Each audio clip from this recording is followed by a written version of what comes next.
A pleasure.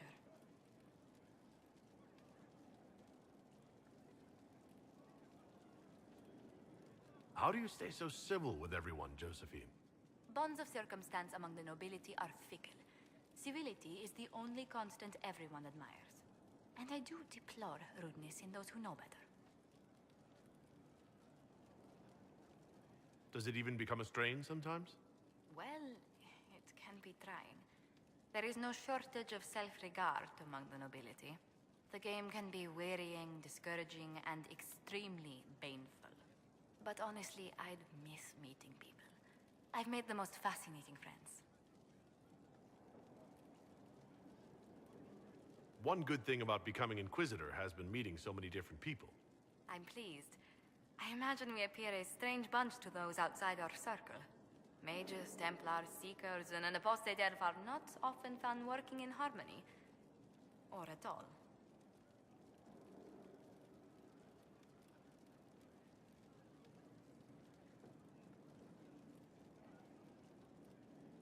You and Liliana appear to know each other. We met... let me think. We met the last few years of my schooling, but we became friends after I became ambassador to Olay. It seems terrifyingly long ago now. How exactly did you and Liliana reconnect in the Inquisition? I discovered my family had been overcharging a merchant we traded with for months. Our name carries a great deal of trust in Antiva. I spent weeks arranging a string of favors as suitable recompense. Apparently satisfied, the merchant extended me an invitation to her estate. Liliana greeted me in place of the merchant.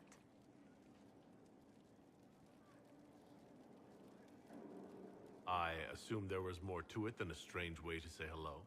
It was a test of sorts.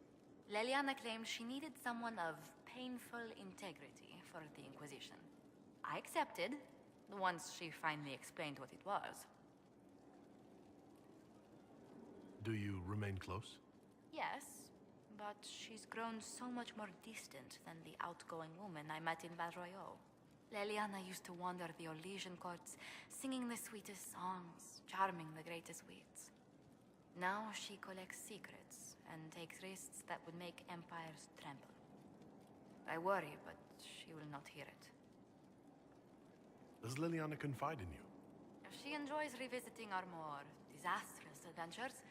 Liliana used to concoct the most ridiculous plans. Run if you ever see her with a twine ball, a measuring stick, and a handkerchief. Tell me about the Montiliers. Well, my parents are alive and in good health. They live in our estate in Antiva City. Of my 4 siblings, most attend to the running of the family vineyards. That reminds me, I must ask someone to make sure Yvette attends the spring reception at the palace. My youngest sister has no head for social engagements. Why are you overseeing your siblings' social lives? It's Antivan custom. After a certain age, the heir apparent runs the family's estate to prove they're worthy of succession. If you're unfit for the task, the heads of the house, usually one's parents, may decree a new heir.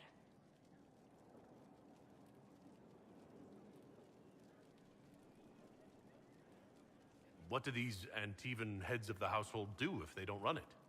They work and provide guidance. I've taken advice from my parents. Well, mostly mother. Father's more of an artist. It's rather gauche, but we never can dissuade him from running his own salons. Between him and my siblings, mother's looking forward to my taking over the estate.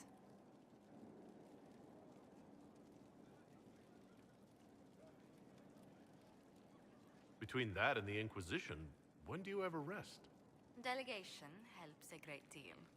But managing the estate is my duty. As much work as it is, I will not shirk it.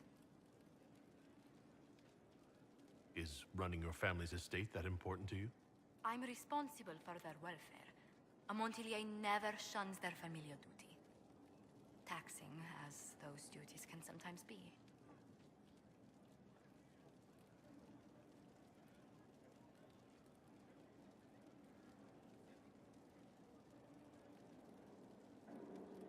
I think you're too finicky to give those responsibilities to the rest of your family.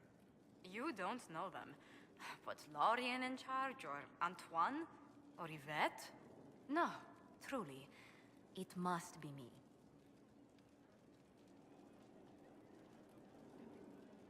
Who rules Antiva? Officially, the Principality of Antiva is governed by His Majesty King Fugelno II. In reality, Antiva's merchant princes rule the country in everything but name. Quite loudly, I might add. What sort of dealings did you have with these merchant families? As ambassador, I attended Privy Council meetings in a mediatory capacity. May I just say, one has never heard an argument until they've sat in on 15 princes howling down each other's tariff suggestions. If you must deal with legislation, at least it's lively. It's all a part of life in Antiva. Our traditions value passion and romance. A certain exuberance of style. Are you positive you're Antivan? I can be most exuberant when it's called for. Just at the right moments, and in a proper fashion. Might we speak of something else? What's the land like in Antiva? The settled areas are quite lush. The vineyards run as far as the eye can see in some places. Antiva City, however, perches right up against the Rialto Bay. That's what I miss most. The sea crashing against the maze of the docks. I have difficulty seeing you wandering around a trading port. Everyone in Antiva City spends time by the ships, my lord. The finest restaurants and poets all make their habitation by the sea. The waterfronts never still. Lanterns are lit along the promenade no matter what the weather. Are you ever homesick? Occasionally. When a breeze stirs the trees in the garden, I sometimes pretend it's the sound of the surf. Do you know, I even miss those terrible squawking birds infesting the harbor. My youngest sister used to throw whole loaves of bread to the gulls. Silly thing. Let's speak later. Another time.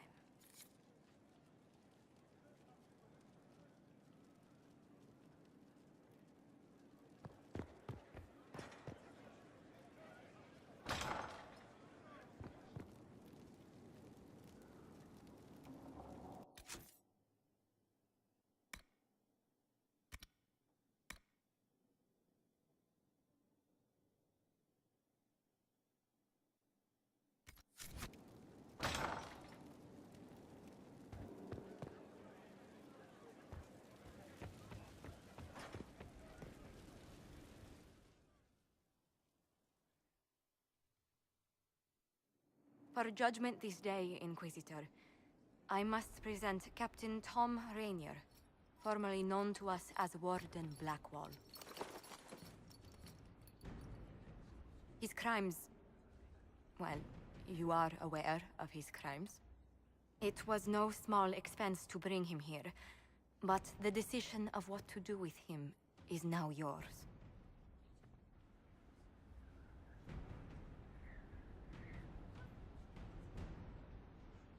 I didn't think this would be easy, but it's harder than I thought. Another thing to regret. What did you have to do to release me?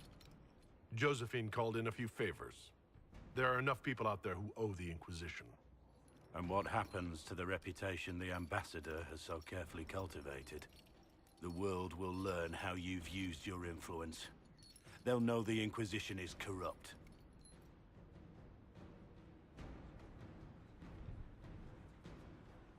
I wish there'd been another way, but my options were limited. You could have left me there. I accepted my punishment. I was ready for all this to end. Why would you stop it? What becomes of me now?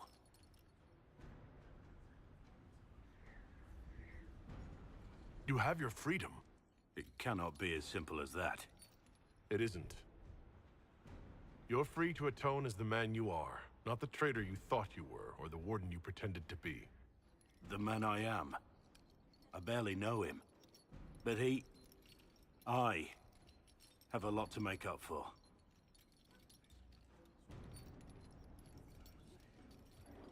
If my future is mine, then I pledge it to the Inquisition.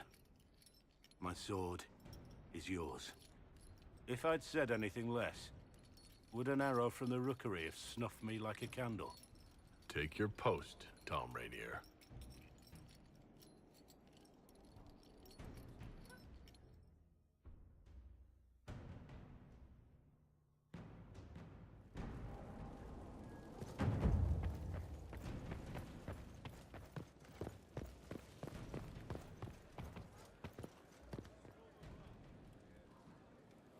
Stone Mad, Inquisitor. Do you have any insight into the stories these tiles are supposed to depict? Here you go, Inquisitor. I wrote up some thoughts. Hope it adds to the effort.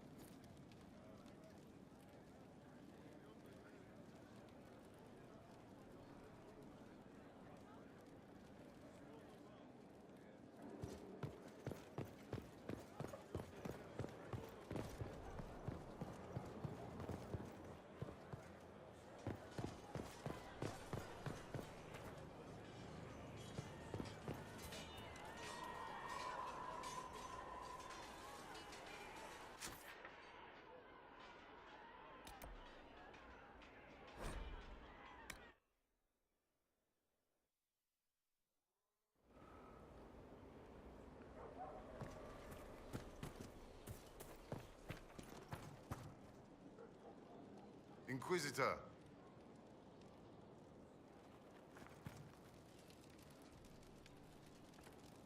Inquisitor? How shall I refer to you? Rainier or Blackwall? I've gotten used to Blackwall. Perhaps we could treat it as less of a name and more of a title. Almost like Inquisitor. Reminds me of what I ought to be. Everyone needs something to aspire to. Exactly. I'm glad you understand.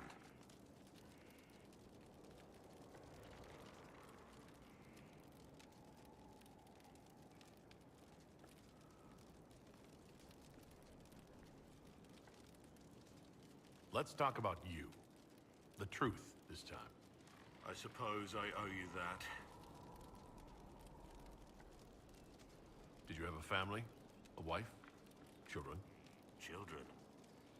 None that I know about. If they exist, it's best they stay away. No one deserves a father like this. So, you're actually Orlesian? Well, didn't I say that I was from Markham in the Free Marches? I didn't lie about that. I spent my childhood there, and then Olay called to me. Markham seemed lifeless, colorless in comparison. Tell me about your time as a soldier. I served in the Imperial Army. I distinguished myself there, earned respect, the loyalty of my men. And then I threw it all away.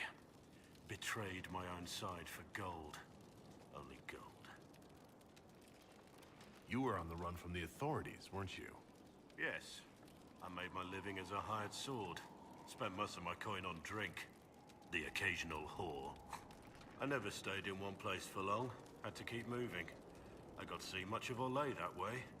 I saw what men like me had done to this great empire.